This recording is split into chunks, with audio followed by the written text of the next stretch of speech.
Hey guys, this is Aaron Davis, and this is for my final project in the early Britain history class that we're taking for the graduate seminar.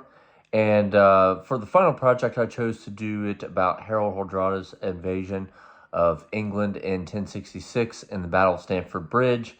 And my primary focus was how his arrogance and his kind of overconfidence in himself because of past events that have happened in his saga or his life kind of led him to kind of go into the Battle of Stamford Bridge without his full force and without his men being properly armed, and eventually leading to his death and the victory of the defeat of him and the victory of the English king.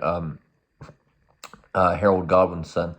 And the reason why I kind of chose this topic is because I've always been really interested in it. It's been one of my favorite topics in history. And it's really been one of my favorite battles, historical battles, the Battle of Stamford Bridge. And really the reason why I wanted to get into it, because I've always heard Harold Hardrada's saga, but I've never actually sat down and read Snorri's, the Icelandic poet's version of it. And this kind of forced me to read it. And when I kind of walked into this thing, I didn't really, outside of reading the Saxon Chronicles of the battle, I didn't really read Snorri's version of the battle. I've kind of just read a bunch of secondary sources of it. And I kind of didn't really understand, after everything I've heard about Harold Hardrada, of how intelligent of a warrior he was, and how smart and of a battle designer he was, and how great he was at just kind of executing battle plans and really thinking things through, especially when he was fighting for the Varangian Guard for the Byzantine Empire, and especially whenever he kind of strategized things against a lot of the campaigns against Denmark. Just why did he just so carelessly enter the Battle of Stamford Bridge the way he did? And after reading his saga and evaluating it, it kind of turns out that he kind of went in there just thinking, you know what? I mean, I've been here before. I've been outnumbered. I've had the odds stacked against me. I've been in this position before, and I've won. So why not here?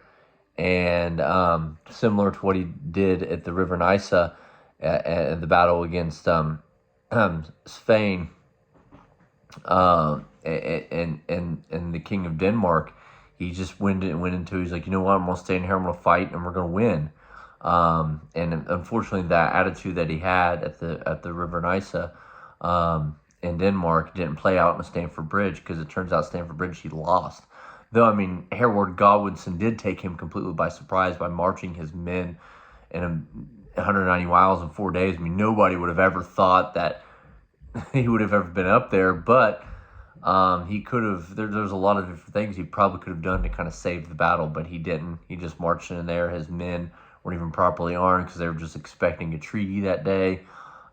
He only took a portion of his force, not even the full force. And like I said, he ended up dying in the battle. He took an arrow to the neck. And I think it was just his overconfidence and just being like, you know what, I've been in positions like this before, and why not here? I can definitely win here as well. And obviously it came back to kind of bite him in the rear end. So anyways, that is my project. And I had a lot of fun doing it. So see you guys later. Bye.